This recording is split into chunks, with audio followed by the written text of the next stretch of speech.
तुम्हें धन्यवाद करने के लिए तो मेरे पास शब्द ही नहीं है यीशु। यीशु भैया, अब तो नीमा भी हमारे साथ खेलेगी ना?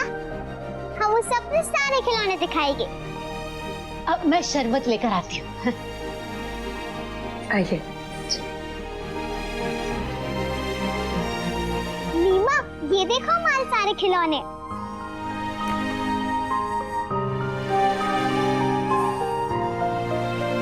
ये लो नीमा।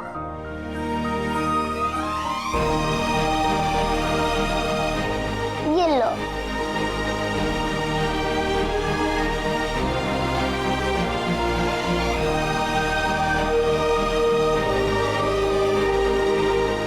यीशु, तुमने मेरा पूरा जीवन हमेशा के लिए बदल दिया। इसके लिए मैं और मेरी माँ हमेशा तुम्हारे आभारी रहेंगे।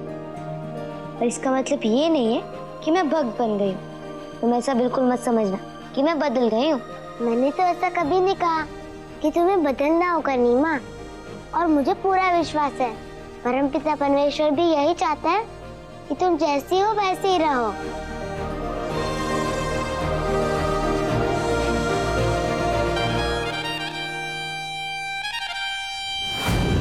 सच पूछो तो ईश्वर का असली संदेशवाहक यीशु ही है।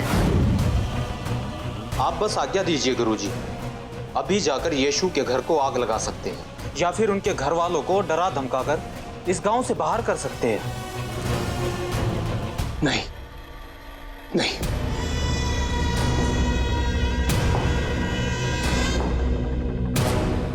आज तो जैसे तैसे संभाल लिया मैंने, लेकिन लोगों की नजर रहेगी अब उस पर। तो फिर अब क्या करना है गुरुजी? मैं करूंगा, कुछ करूंगा। इससे पहले मैं चिल्लाता था और यीशु मुस्कुराता था, लेकिन मेंढक के उछलने की भी एक सीमा होती है। अब पासा पलट जाएगा। ऐसा कुछ करूंगा मैं कि मैं मुस्कुराऊंगा और वो यीशु चिल्लाएगा। प्रभु, तेरी माया, कहीं धूप कहीं छाया, यीशु।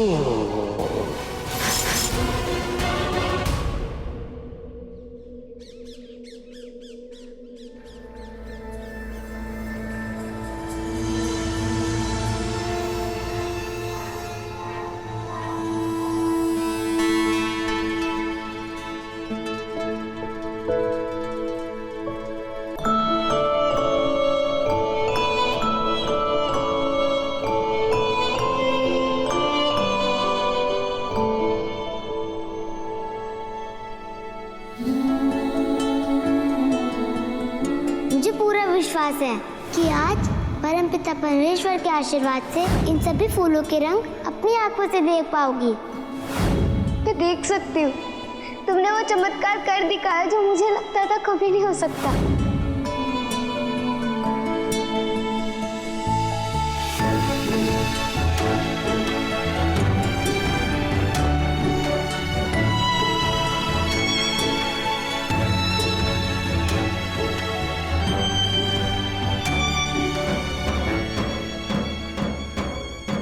सुनो सुनो, महत्वपूर्ण सूचना है आप सभी के लिए।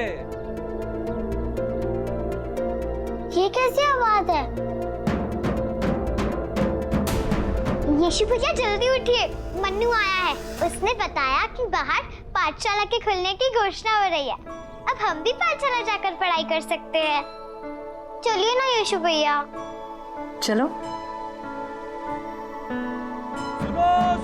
सुनो, महत्वपूर्ण सूचना है आप सभी के लिए। गांव की पाठशाला शुरू होने वाली है। पिताजी, इस साल मैं पाठशाला जा सकती हूँ ना? हाँ बेटा, क्यों नहीं, आपको भी पढ़ना चाहिए। लेकिन पता तो चले कि ये पाठशाला शुरू कब होगी। हर साल की तरह इस साल भी सभी नए विद्यार्थियों को पाठशाला जाकर दाखिला लेना होगा और सभी माता पिता को सूचित किया जाता है कि आज ही दाखिला करवाना जरूरी है, क्योंकि पाठशाला आज ही शुरू हो रही है। ओहो, पढ़ाई करनी पड़ेगी। पिताजी, मैं घर पर ही पढ़ लेता हूँ ना, पाठशाला जाने की क्या जरूरत है? बड़े भैया आप सही कह रहे हैं, मैं भी घर पे पढ़ लूंगा। मैं समझाती हूँ बेटा, पाठशाला जाना बहुत जरूरी है। और तुम लोग तो कितने भाग्यशाली हो, रब्बी गुरुजी जैसे गुरु बड़े भाग्य वालों को मिलते हैं।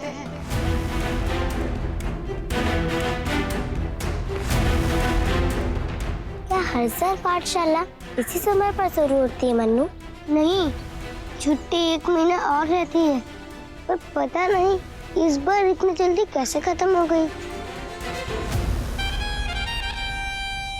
कोयले की खान में मशाल से रोशनी करने की सोचोगे तो चारों तरफ आग लगेगी यीशु, और उस आग में और कोई नहीं, तुम ही जलोगे।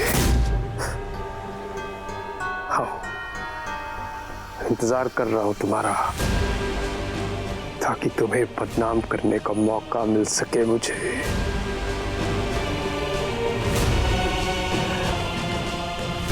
जल्दी करो, पाठशाला को आरंभ करने के लिए बहुत सी तैयारियां करनी है। जाओ जल्दी करो, उधर का काम करो जाकर, पहले जाओ। आज दोपहर में रब्बी गुरुजी पहली कक्षा शुरू करने वाले हैं। आप सभी लोग अपने अपने बच्चों को लेकर समय पर पहुंच जाइएगा। सुनो सुनो सुनो, रब्बी गुरुजी पढ़ाएंगे? फिर तो मैं अनपढ़ ही ठीक हूँ। और यीशु को भी नहीं जाना चाहिए, कम से कम तब तक जब तक रब्बी गुरुजी का गुस्सा शांत नहीं हो जाता। नहीं याकूब, मैं पाठशाला जरूर जाऊंगा। बेटा, क्या वाकई तुम उस पाठशाला में पढ़ना चाहते हो? आप ही तो कहती है कि ज्ञान परमपिता परमेश्वर का उपहार है, तो फिर मैं उनका उपहार पाने में देर क्यों करूं? और मेरे मन में रब्बी गुरुजी के लिए कोई बुरा भाव नहीं है, क्योंकि जो कुछ हुआ उसका परिणाम तो अच्छा ही हुआ ना। तो चलो ठीक है, फिर जल्दी सब बच्चे तैयार हो जाओ, पाठशाला में दाखिले के लिए अभी निकलेंगे। चलो बच्चे, आजा आजा, चल चल। क्या बच्चों का रब्बी गुरुजी की पाठशाला में सीखना सही होगा? मेरा मतलब है, शिक्षक तो वो होता है जो विद्यार्थियों को सही राह दिखाए, ना कि वो जो ईश्वर का नाम लेकर अपने स्वार्थ के लिए लोगों को गुमराह करे। तुम सही कह रही हो मैरी, किंतु गांव में पाठशाला एक ही है, और जब यीशु के मन में गुरुजी के लिए कोई द्वेष, कोई बुरे भाव नहीं है, तो हमें भी नहीं रखने चाहिए।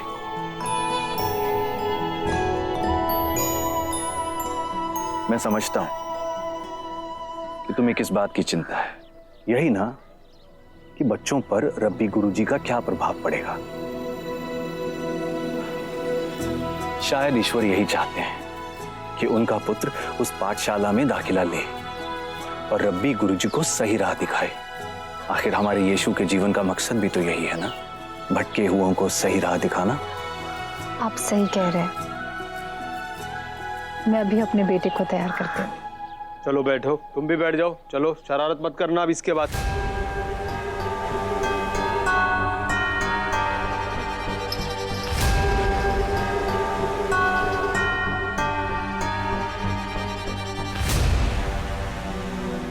अरे तुम फिर आ गई?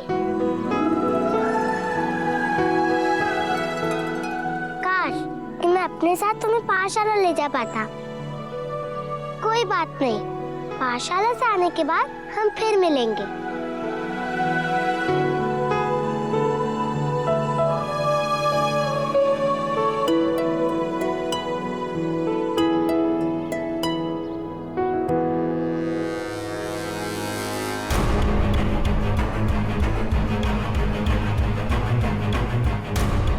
माता पिता को अंदर जाने की आज्ञा नहीं है, अपने बच्चों को यहीं छोड़े और लौट जाए।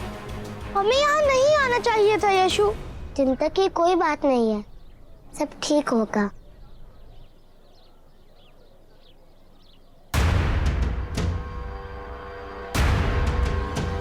रुक जाओ वहीं।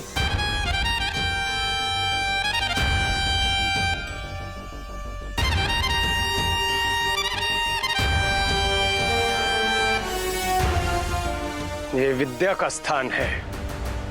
यहाँ आने से पहले अपना स्थान अर्जित करना पड़ता है।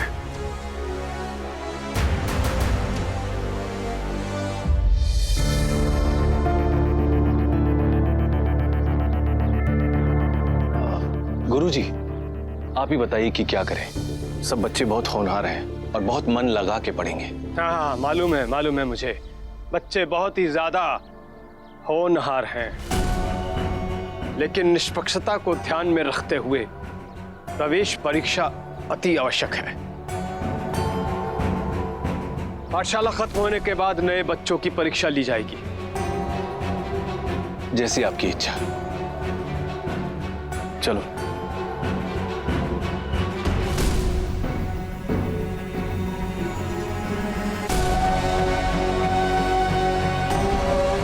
ये प्रवेश परीक्षा ऐसी होगी कि जिंदगी भर नहीं भूल पाओगे तुम। यीशु।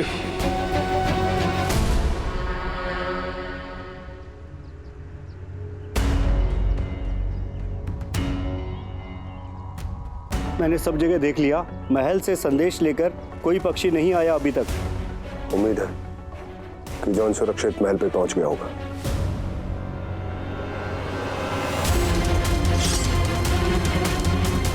खबरदार, जो तलवार निकाली। मुझे क्यों गिरफ्तार कर रहे हो तुम लोग? मैं सम्राट के लिए सेनापति सेंचुरियन का संदेश लेकर आया हूं।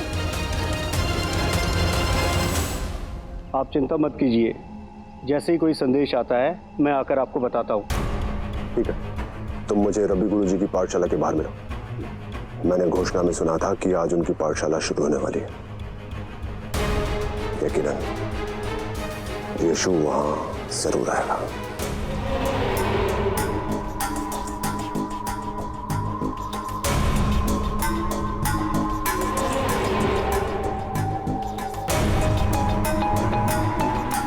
यीशु और यीशु के परिवार का कोई भी बच्चा आज पाठशाला नहीं पहुंचा है।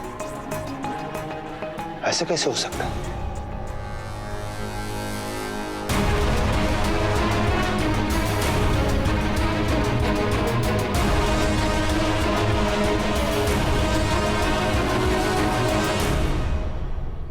इनको बोलो ढंग से पढ़ा करें। अच्छा लगा, आप लोग समय के पाबंद हैं, देखकर अच्छा लगा। चलो जाओ।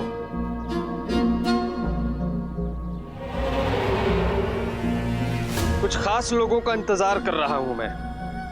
उनके आते ही प्रवेश परीक्षा आरंभ होगी।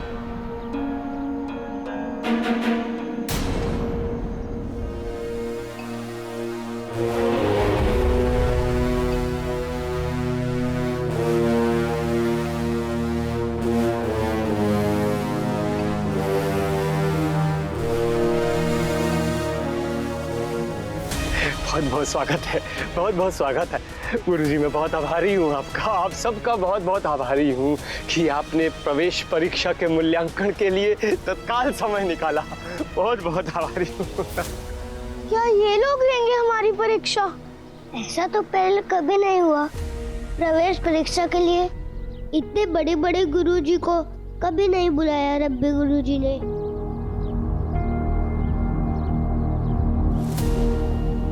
तुम लोग डरो नहीं, देखना इस परीक्षा में तुम लोग आसानी से सफल हो जाओगे।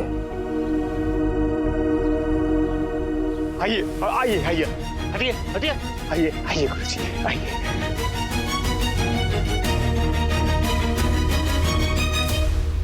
बेटा, घबराना बिल्कुल नहीं। हाँ,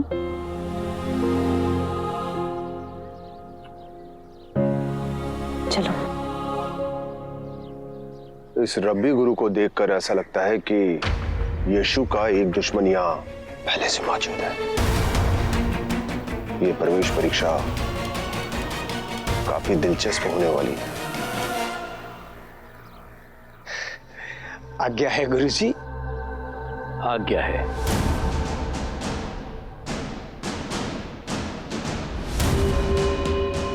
अब परीक्षा आरंभ होती है। जिस बच्चे को बुलाया जाए वो आगे आकर प्रश्नों का उत्तर देगा।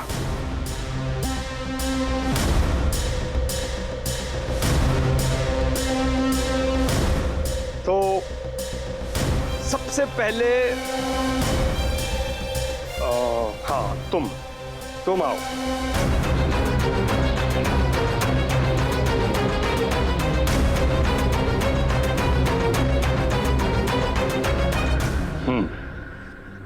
ये बताओ बेटा कि 2 और 2 कितना होता है?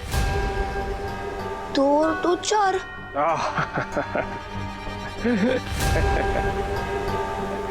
तुम उत्तीर्ण हुए, जाओ।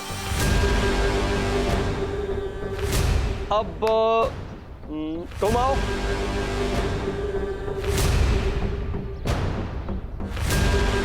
ये बताओ कि आसमान का रंग क्या होता है? बड़े भैया कहते हैं नीला।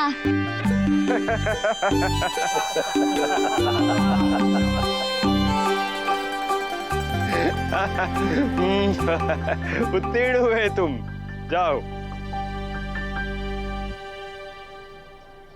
तुम आओ।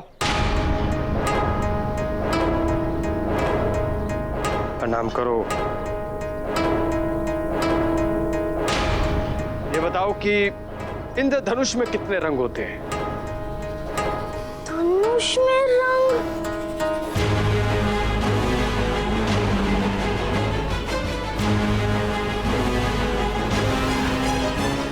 यीशु, धनुष में रंग होते हैं क्या? धनुष में नहीं, इंद्रधनुष कब कहा है? इंद्रधनुष में कितने रंग होते हैं? ओह, इंद्रधनुष में 7 रंग होते हैं। ठीक है, ठीक है, उत्तीर्ण हुए तुम, जाओ, चलो।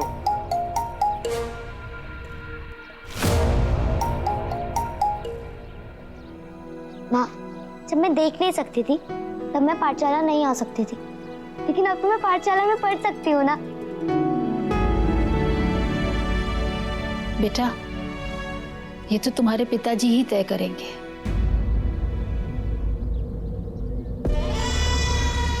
यीशु,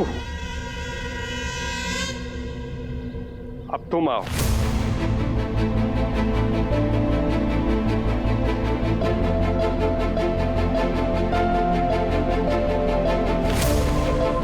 घबराना नहीं।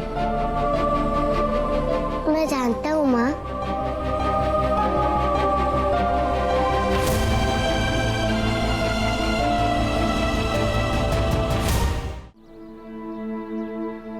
मुझे भी प्रवेश परीक्षा में हिस्सा लेना है यीशु भैया। मैं आपसे पहली परीक्षा दे सकती हूँ? तुम्हें किसी ने बताया नहीं कि मेरी पाठशाला में लड़कियां नहीं पढ़ती?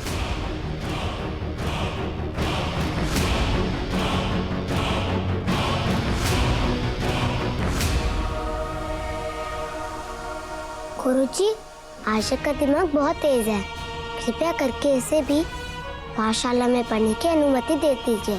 कोई जरूरत नहीं है, लड़कियों को आखिरकार घर गृहस्थी ही संभालनी होती है। क्या करेंगी वो पढ़कर? चलो छोड़ो ये सब बातें, समय बहुत कम है। आगे आओ और आकर परीक्षा दो।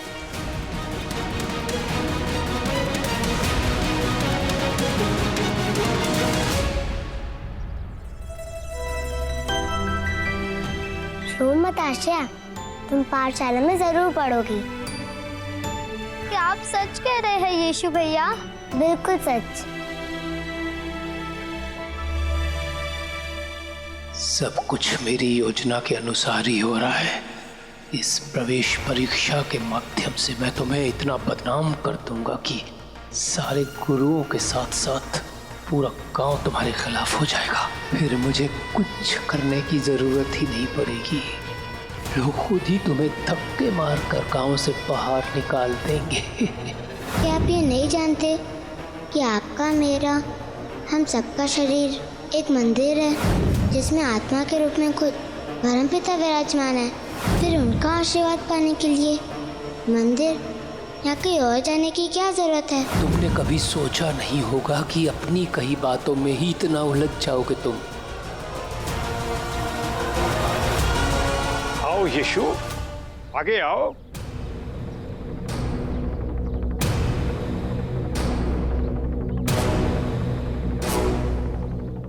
बेटा यीशु, ये बताओ कि मंदिर में ईश्वर के सामने नमन करने का क्या महत्व है?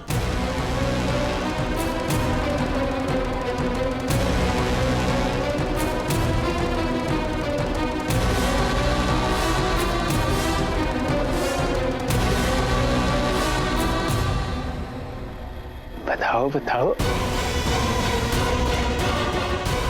अब होगी यीशु और मंदिर के प्रमुख रब्बी के विचारों में टक्कर, क्योंकि ये जो बोलेगा वो इनकी मान्यताओं के खिलाफ ही होगा।